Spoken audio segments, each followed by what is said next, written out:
we're always now trying to keep people like, well, what's that next record going to be like? I mean, all the records are so different, which I like that. I like them, people going, well, I wonder what it's going to be like.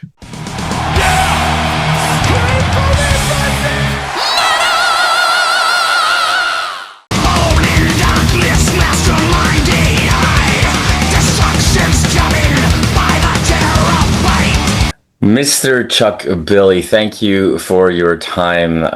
Again, thank you for coming back on the show. I really appreciate it.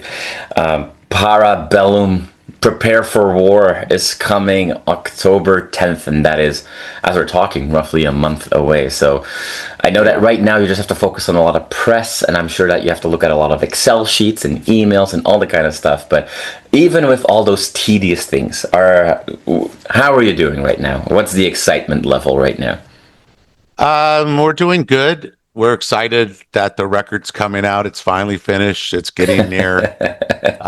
We're preparing for a tour in Europe next month, so that'll be right on tour promoting the record. So that we're looking forward to that.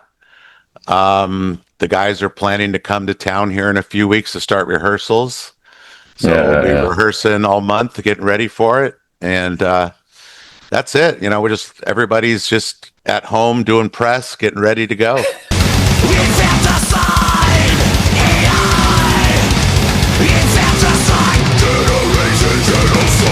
This is album number 14 for you guys. Yeah. And Testament is one of those, like Creator, a band that you could almost say like maybe two, maybe more distinct eras of the band, but where everybody kind of seems to agree that like a good red wine, you guys have gotten better with age, if you will. I know Erik has been extremely inspired writing this album. So, he shared that he just, found a lot of inspiration. And that he's probably already done the next record at this point. What, over time, like how do you personally not only keep that creative flame burning, but how do you make sure that you're doing that without hitting burnout? Because you could get lost in I'm inspired and I can keep going, what have you. But a lot of bands also just completely, burn the candle on all sides and wither away that way. How do you deal with that? Well, I think if I was getting the same riffs and the same feeling and the same vibe over and over, writing music, it maybe it'd lose its luster a little bit, Right. But last record and this record were the first two records that I really kind of let control of. I usually try to organize the riff, okay, here's where I think the verse riff is. I like this for a verse. I like this for a chorus. Try this. And it takes maybe a little longer for us to put it together, whereas the last record, I just let Erik give me the music and I just went for it. And it really challenged me as a vocalist to do some things and think outside of the box and push my limits a little bit, which I thought made for a better song at the end of the day. So I really wanted to do that again on this record. So I just, again, said, just give me the music and I'll do my best and go for it. And fortunately, at least Erik is his own unique person. He doesn't really follow anybody's styles. He doesn't listen to Sirius Radio. He doesn't listen to a lot of new bands. He's only inspired by things he gets shown. And again, that's where Chris comes in. Chris is young. Chris is 27. And he was raised probably the last 10, 15 years on a different, newer style of metal music than we were. Yeah. So I think he's bringing that style that he knows to what we're creating. So I think between Erik and him working together, because I do know Erik is pretty picky on organizing the drum as far as punches and breaks and then accent with the riff. Erik's really detailed in that part. So I know working with Chris, Erik's pointing here, do this. Chris is, oh, no problem. And I could see them working really quick and fast together. I know Chris really put a lot of time at Erik's house. So I know that there was a lot of just drinking beers, hanging out, partying. Let's jam. And I think that was the beauty of it, that they just got to have fun and jam and create some cool stuff. And I think at the end of the day, it helped Erik still be Erik, who's has his own identity, but took it to another level, I think, you know?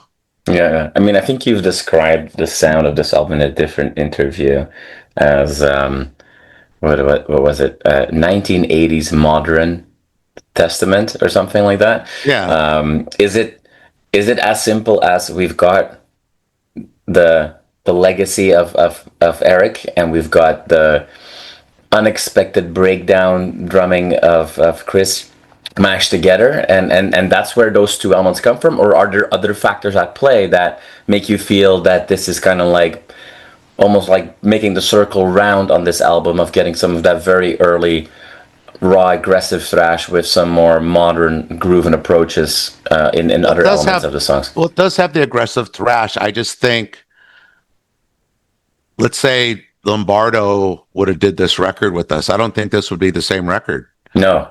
Or Bostaff or any of the drummers we've had, it would not be the same record. So for Chris to be on this record to write with Erik, that's the beauty, and that's how this record came about. And it's both Chris and Erik, both of them. But I think Chris does add that extra little foot on the gas pedal for Erik, you know, to just push it, that, you know, just to get a little bit more, you know, than what we would have with another drummer. Yeah. And so I think that's good and inspiring for Erik, because now Erik has someone and somebody that he can jam with, that where he could like try anything with, because he pushes the gamut as far as black metal riffs to rock riffs to everything on this record. And Chris did a great job navigating through it all. Yeah, it reminds me a little bit of I don't know if you ever saw the early days documentary of Iron Maiden. I mean, I know that they did a couple, but like the first one that came out that inspired the early days tour, where I remember like Bruce Dickinson talking about Nico joining the band as a drummer in the early 80s, that they all kind of went like, oh, there's a new toy for us to play with. Can he do this? Can he do that? Oh, and he can do that. And I've like just this vision of Erik having a similar feeling with Chris in a way. It is, because Erik used to do things on a drum machine, Right. you know, and he'd be very technical and work it out, you know, and that took a long time, you know. And so now to have the drummer just go, you know, do this, give me this beat, bloop, bloop, bloop, ba, ba, and then accent here, you know, and Chris will go like this, and then be like, yeah, just like that. And so they worked really well and quick, and they just, and Chris being very good in the studio, working with Pro Tools and all that stuff, working with Erik, they did a lot of demoing and got a lot of stuff done quick, and arrangements and stuff. So Chris really did bring a lot to the table for this record with Erik, you know, just having the time to put in to do it. Yeah. And like you said, they're already, I think they said 2 songs into the next record already. They're writing only 2. Come on, I don't believe that. Well, that's 2 that they put together. I mean, they got more riffs, but they said we got 2 that we already got for the next record. You're thinking they're at home doing interviews right now, but they're just playing more music. That's what they're doing. Yeah. Well, that's good, but that shows me that they had a good time at it. Yeah. It was flowing, so why stop now? Just keep writing, you know. Yeah. We're not getting any younger, so if we can just keep creating what we just did for this record, let's just keep making the music and put them in the can, you know.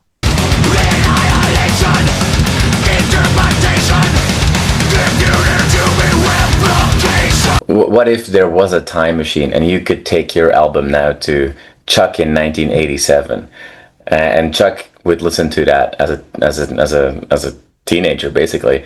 How do you think he would react to it? Well, 1987, I wasn't really hip on a bunch of blast black metal beats, so I probably would have went, "What the hell is going on here? What's he doing?" But the energy. You think you'd be surprised that you would still be doing it? I would definitely be surprised. Yeah, I mean, you know, and you start a band, you think you have a whole career at it. You never know. You take it for granted, but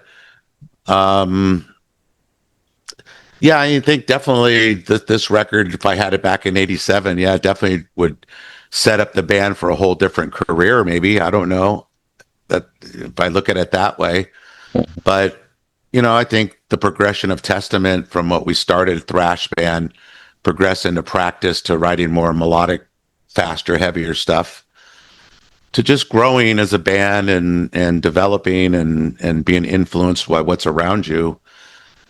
Keep I think over the years kept us current and Mhm. kept us not bored of writing and being labeled as just Testament. Oh, I know that sound. We're always now trying to keep people like, well, what's that next record going to be like? I mean, all the Right. records are so different, which I like that. I like them, people going, well, I wonder what it's going to be like, Yeah, yeah, you yeah. know? Now, this came out as a quite a diverse album. It feels like the album starts like unrelentlessly with like some of those more blackened thrash songs, if you will. We get hit by a sledgehammer a few times in the first three, four songs. Mhm. You guys slow it down a little bit at that point, and then we get a couple of more mid-tempo songs, and they kind of go back into craziness by the end of the album. But every song is different. Also, but you were saying like, oh, I didn't really get to. I kind of did what Erik gave me, and so that also resulted in some twists and turns that you might have not thought of or see coming. So every song is quite different. When you're in a situation like that with a band with such a legacy as you, and obviously legacy is an important word in Testament's career, but you're gonna be promoting this new album on that tour, but you also know that every show you play, whether people have come to see you 100 times or is their first Testament show, the list of songs that people demand you play is quite long at this point. Unless you're gonna do something like, oh, we're gonna play the whole new album from start to finish on a special tour, you have to you're gonna have to make some choices. Is that how hard is that for you when you're working on an album? I'm sure that you love all the new songs just equally like children, but there must be a voice in the back of your mind that goes, "I love this song, but I know it's never going to be played live." Like is There's that some a songs. hard feeling? Yeah, there's some songs that we know that are album songs that aren't going to be Yeah, played live, even though the guys always say, let's play this one. I'm like, that's just not one that's, either I write too many lyrics and there's no place to take a breath. It's a studio record, but it works in the yeah, studio. Um, like this next tour we're doing, we have a 70-minute set. That's 13, 14 songs. I mean, maximum. Yeah, it's hard to choose what ones. And we do know, since the record's coming out, we'll probably play Infanticide A.I. and probably Shadow People on the new tour. So that leaves us 12 songs to pick. Wow, that's tough, putting yeah, together, and we've toured so much that we've picked like some of our best ones, and then we see as royalties come in what songs are the popular ones. Okay, we got to play those. So sometimes you have to follow that, but then again, sometimes you're like, I just want to play something different. We've been playing so much of this stuff. right, Like the last American tour, we did the Practice What You Preach set. We did right, some acoustics. We did 5 ballads. And then we did some deep cuts. And that felt really good because we were forced to play songs that people just knew that, okay, they're going to play the practice record. And it was yeah, kind of comforting that we knew this is what we're going to play, and we never play them. And it was fun to do it. So when we're not doing that, we have to put a set together. God, it gets really difficult because right, it's hard to say, okay, we got to play one off of each record. It's tough to do that. So it's like, what do you do? Maybe play a couple classical era thrash songs, and then maybe some heavier modern stuff, and then some of the newer songs. So it's really tough to put the set together.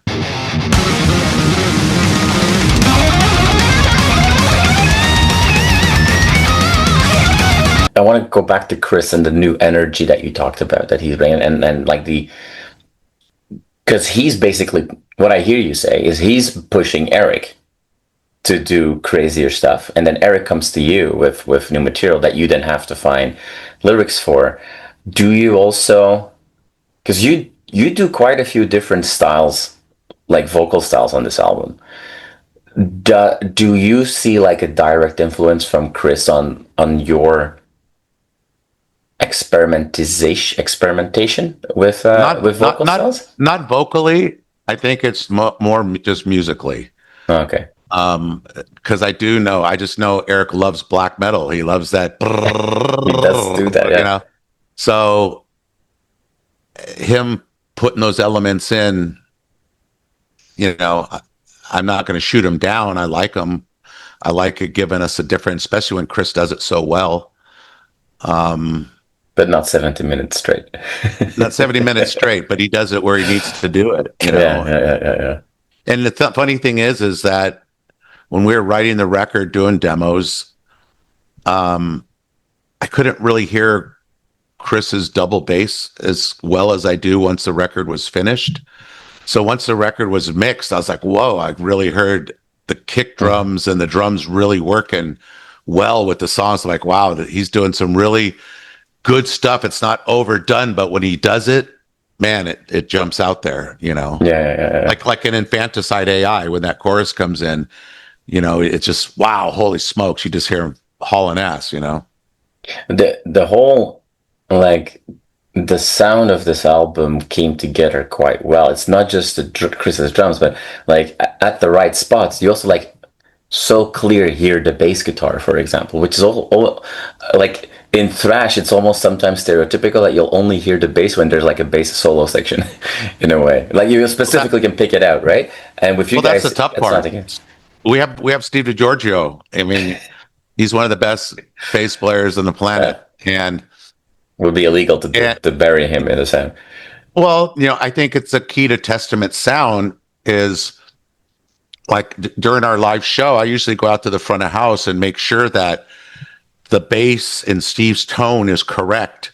Because if it's too boomy and low end, it ruins and mushes up our mix. Right. Steve has to be really clear, and we use the term gank. It needs to be just gang, gang, gang, gang, gang, gang. He really need to hear his notes because he plays, and especially fretless. You really need to hear him, and so we took that same approach on the record. It's like, okay, he needs to be heard with some gank, and I think when we first gave it to Jens, we gave the term gank, and I don't think he understood what we meant by gank because over the mixing time, we just couldn't get the bass to jump out and couldn't get it to feel right. And we came to the conclusion that maybe we're describing it wrong. Maybe when we say gank, we know what that means. Maybe he doesn't know what that means. So again, Chris and Steve, and Chris being technical, he described what to do. Take this out, try pushing this. And he described it to him. And then the next mixes came back. It started having the gank, Yeah. and it started having what we wanted to hear. And then once we started getting the final masters, that's when the bass really started jumping out. And we're like, okay, there it is. Now we can hear the bass pretty well now.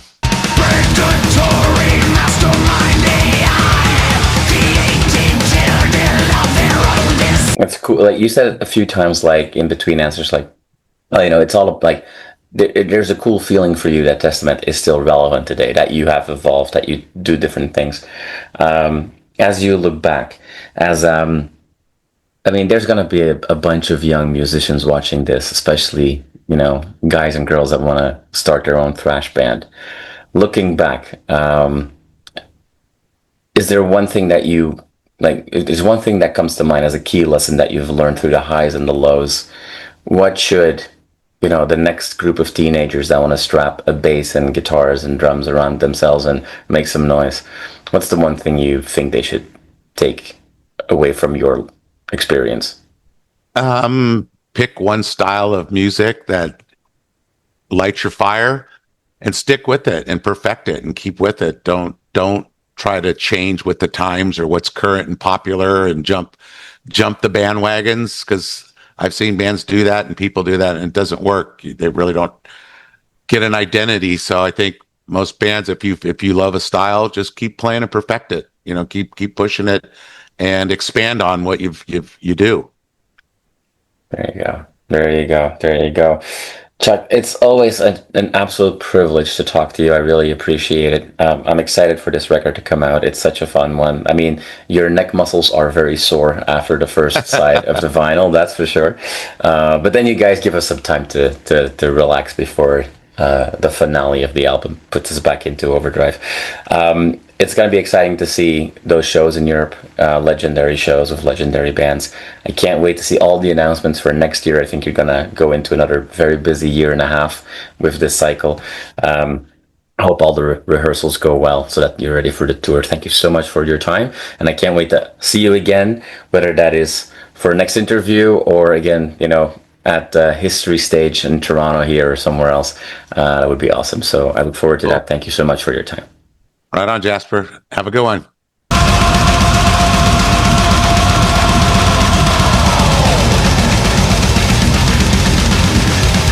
You are awesome for watching this video. Click right here to see more content like it and subscribe to the channel.